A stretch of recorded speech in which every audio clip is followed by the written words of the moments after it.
जो बड़ी उपाध्यक्ष महोदय हैं वो अस्वस्थ हैं, वो रांची मिलने आए थे, पता चला वो दिल्ली चले गए, हम लोग भी चले गए, लेकिन काफी कॉन्फिडेंशियल उनका इलाज चल रहा है, नहीं मिल पाए। तो हम पहले दुआ करेंगे, प्रार्थना करेंगे वो जहाँ है जिस हाल में है मजबूत रहे और स्वस्थ होकर जल्दी वापस आए। तो क्या उनको अभी विधानसभा चुनाव में सिले से उतारेंगे? देखिए, ये तो हमारे यहाँ संगठन का फीडबैक तय करेगा, ये जनता का भी फीडबैक जो सर्वे टीम करने जाएगी वो तय करेगी, स्क्रीनिंग कमेटी के पास जो रिपोर्ट पहुंचेगी वो तय करेगी, और ना ही केंद्र अध्यक्ष जिनसे उनकी मित्रता है, गहरी मित्रता है, वो कोई उनके फेवरेट हैं, उनको हम मैदान में उतार देंगे, ऐसा भी भूल हम लोग नहीं करेंगे। नहीं, अभी कहीं किसी का तय नहीं हुआ है, मेरा खुद का तय नहीं हुआ है कि हम लोग कहाँ से चुनाव लड़ेंगे। जी बातचीत तो हो रही है और बहुत सारे प्रत्याशी, एक विधानसभा में काफी प्रत्याशी है जो अपनी दावेदारी को प्रस्तुत भी कर रहे हैं। लेकिन लोकसभा चुनाव में देवेंद्र नाथ महतो का परफॉर्मेंस किस तरह से देखते हैं आप? जी बढ़िया रहा है, हमारे सभी प्रत्याशियों का परफॉर्मेंस बढ़िया रहा है, रांची रहे, हजारीबाग रहे, धनबाद रहे। अब तो उनकी दावेदारी बनती है। देखिए, दावेदारी संगठन के वोट है, वोट प्रत्याशी के नहीं, ये संगठन के वोट हैं, तो संगठन तय करेगी और संभावना बनेगी कि लोकसभा में जिनको अवसर मिलेगा, विधानसभा में थोड़ा सा, लेकिन कुछ चेहरे हैं जिनको रिपीट भी किया जाएगा, तो वो संगठन तय करेगी, वहां का जो फीडबैक सामने निकल कर रहेगा वो सारी चीज तय करेंगे। 28 तारीख को आप लोग बैठक कर रहे हैं अधिवेशन, इसमें क्या कुछ अहम मुद्दा है? जी बहुत जो काफी फॉल्ट्स आ रहे हैं, त्रुटियां आ रहे हैं, दीदी ने भी शिकायत को सजेस्ट किया, तो ऐसी जो भी शिकायतें सामने आएंगी उनको सख्त हिदायत दी जाएगी कि अनुशासन में रहेंगे, अनुशासन अगर भंग होती है तो पार्टी उन पर कड़ी कार्रवाई करेगी। क्या अमित माथुर आपके साथ आएंगे? बिल्कुल, देखिए उनको लेकर हमेशा एक स्वागत का नजरिया हम लोगों की टीम में रहा है, क्योंकि जब आंदोलन का स्टार्ट हुआ था उन्होंने जेएमएम को छोड़ने का काम किया था, बकायदा जो सरकार में है उस संगठन को, उस टीम को छोड़ने का काम किया था, तो मुझे लगता है कि अगर वो आते हैं तो उनके लिए हम लोग पॉजिटिव है। जयराम जी, आपके प्रत्याशियों की पहली लिस्ट कब आने की संभावना है? हमें लगता है कि इस महीने में, चूंकि सावन का महीना है, हम लोग को खेती बाड़ी का महीना, झारखंड खेती बाड़ी का प्रधान राज्य है, तो खेती करते करते पहली लिस्ट आप सबों के सामने होगी। इधर सूर्य सिंह बेसरा भी एक चिट्ठी निकाल रहे हैं और वो भी एक अहम बैठक है जिसमें आप लोगों का भी नाम है, तीसरा विकल्प, तीसरा मोर्चा की तैयारी कर रहे हैं। जी हमारे साथी जाएंगे वहाँ, हमारे प्रतिनिधिमंडल उस बैठक में जाएंगे जो रांची को नेतृत्व करते हैं। अगर देवेंद्र जी होते तो शायद हो जाते, तो ऐसी परिस्थिति में दीपक दा हैं, विराट जी हैं, बहुत सारे हैं साथी, वो जाके उस बैठक में भाग लेंगे और अपनी राय को रखेंगे।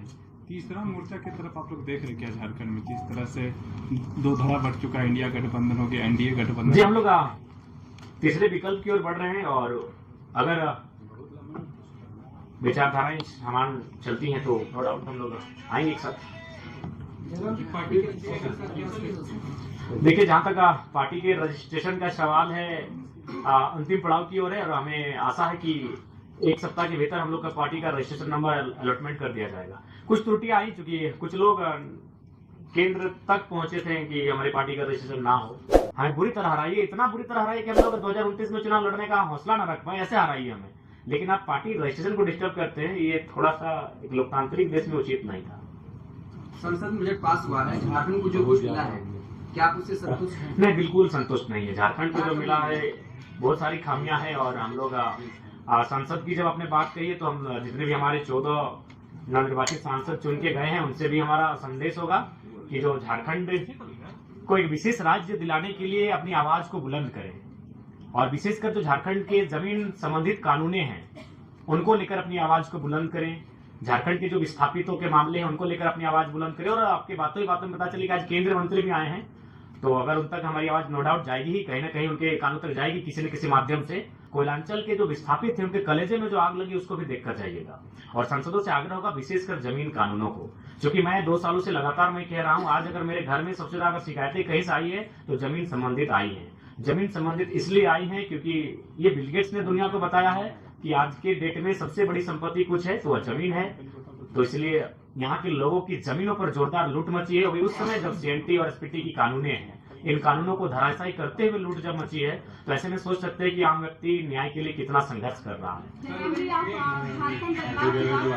और जब झारखंड रांची राजधानी में आंदोलन का शुरुआत होता है, जब आप दूरी बताकर उसको देखिए, सबसे पहली बात, अच्छा एक बात बताइए, हम ऐसा थोड़ी है कि कहीं हम लोग पिकनिक स्पॉट पे बैठे हैं। सबसे पहली बात, अगर रिजवान जी को कुछ होता है, मोतीलाल जी को कुछ होता है, संजय जी को कुछ होता है, मनोज जी को कुछ होता है, देवेंद्र जी को कुछ होता है, तो पूरा राज्य जानता है। लेकिन हम जहां थे वहां 3 दिनों से हाथियों का आतंक था। अगर वहां समस्याएं नहीं होती हम आते, हम समस्याओं के बीच घिरे थे। तो इसलिए सबसे पहली बात आपको इस बात को जानना होगा कि एक समय में कई आंदोलन हम लोग करते हैं। जैसे एक दिन 4 जगह हमारी टीम धरना पर बैठी थी और चारों जगह कहीं 7 लाख, कहीं 12 लाख, कहीं 16 लाख मौजा लेके उठी। तो हर जगह जयराम महतो का जा पाना संभव नहीं है। हर आंदोलन को हम लोगों ने समर्थन किया है। तो संगठन इसीलिए होता है। आप किसी भी संगठन की बात कीजिए, क्या हर जगह आजसू या जेएमएम के केंद्रीय अध्यक्ष पहुंचते हैं? तो नो डाउट आज बीते 2 सालों में जनता की उम्मीद बनकर अगर कोई आया तो हमारा संगठन आया है। आपने जैसा बोला कि हर जगह केंद्रीय अध्यक्ष नहीं पहुंच सकते, लेकिन जब उपाध्यक्ष को चोट लगती है हर कोई मिलने पहुंचता है, आप मिलने नहीं पहुंचे। बिल्कुल पहुंचे, दिल्ली तक पहुंचे, लेकिन काफी कॉन्फिडेंस रहा। और सुना ये भी कहा जा रहा है कि आपने देवेंद्र नाथ महतो को बाहर का रास्ता, पार्टी से बाहर का रास्ता भी। ऐसा आपको किसने कहा? इसमें कितनी सच्चाई? नहीं, बिल्कुल सच्चाई नहीं है। अब बाकी अगर कुछ लोग ऐसा माहौल बनाते हैं तो बड़ा दुर्भाग्य है। आखिर एक बात बताइए, देवेंद्र नाथ जी आज कई वर्षों से आंदोलन कर रहे थे। आज हम लोग साथ गए। आज रांची सीट को खुद लड़ना नहीं चाहते थे, हमने फोर्सफुली उनको रांची सीट लड़वाया कि वहां सब कोई चुनाव प्रत्याशी नहीं है हमारा। आज मान के चलिए अच्छा सम्मानजनक वोट लाए, तब लोगों की उनकी निगाह पड़ी। बहुत सारे विधानसभा क्षेत्रों में अप्रत्याशित तरीके से वोटर्स बढ़ गए हैं। आपका क्या ऑब्जर्वेशन है कि वाकई में झारखंड में क्या जनसंख्या की परिवर्तन आया? देखिए, संभावना है कि जो हमारे सटे हुए राज्य हैं, सटे हुए देश हैं, उनसे आए हैं आबादी, और हमें लगता है कि हमें उस विषय पर गंभीर होकर चिंतन मंथन करना भी चाहिए। क्योंकि सबकी अपनी अपनी सीमा है, सबका अपना अपना क्षेत्र है, अपने अपने भौगोलिक क्षेत्र में सबका निवास है। तो इस बात का ध्यान होना ही चाहिए। देखिए, इस बात के लिए इसलिए मैं कहना चाहूंगा क्योंकि लोग भी इस बात को कहते हैं कि मान के चलिए कि भारत एक संवैधानिक देश है, कोई आता है, रहता है, बसता है।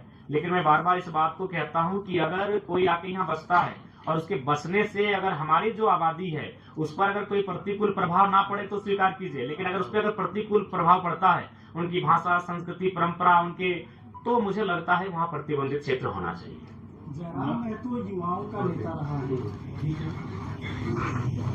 स्थानीय नियोजन नीति को लेकर के आगे बढ़ता रहा है, 32, 34, 36 भी करता रहा है।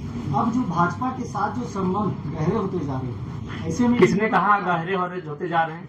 अगर भाजपा से मेरे संबंध गहरे होते तो आप जयराम महतो से आज प्रेस कॉन्फ्रेंस नहीं कर रहे होते, भाजपा के सांसद से कर रहे होते। बाजार में तो खबरें इसी तरह की। बाजार में बहुत सारी खबरें रहेंगी। बाजार का काम ही होता है चाय की दुकान में पान की गुमटियों में बैठना और इसी प्रकार की अटकलें लगाए जाना। अगर ऐसा संबंध मेरा गहरा होता तो दिल्ली में हमारा पहरा होता। आज आपके बीच बैठे हैं। आदिवासी दिवस मनाया जाता है और आप हमेशा से शामिल करने के प्रयास कर रहे हैं। तो विश्व आदिवासी दिवस को लेकर क्या तैयारी आप कर रहे हैं? बिल्कुल, हमारा संगठन चूंकि एक नया फलता फूलता संगठन है, नो डाउट हमारे संगठन में उसकी तैयारी है। बकायदा इस बार जो हमारा कार्यक्रम होगा वो कोल्हान प्रमंडल में होगा आदिवासी दिवस का। उस दिन हमारा एक बेहतरीन कार्यक्रम होगा, सभा भी होगा, तो उसकी तैयारी है। जयराम जी पर आपकी क्या है? देखिए, मैंने स्पष्ट कहा है कि सबसे पहले अगर आप कुर्मियों की मांग को समझना है तो इतिहास को समझना होगा। आज अगर सबसे पहली बात है कि आज दुर्भाग्य का विषय है कि कुर्मी और एसटी इसको भर्सित बना दिया जाता है, जबकि आप सभी जानते हैं कि अगर इस राज्य को अलग करने में पहला अगर 2 कौम किसी का नाम आता है तो कुर्मी और एसटी का आता है। निर्मल महतो की वो बोली, उसकी आवाज, उसकी गूंज, उनके शरीर से बहता हुआ खून, धरती पर टपकने के बाद वो सुगंध आज तक शांत नहीं हुई है, जिस शख्स के कारण ये झारखंड राज्य अलग हुआ, आजाद हुआ।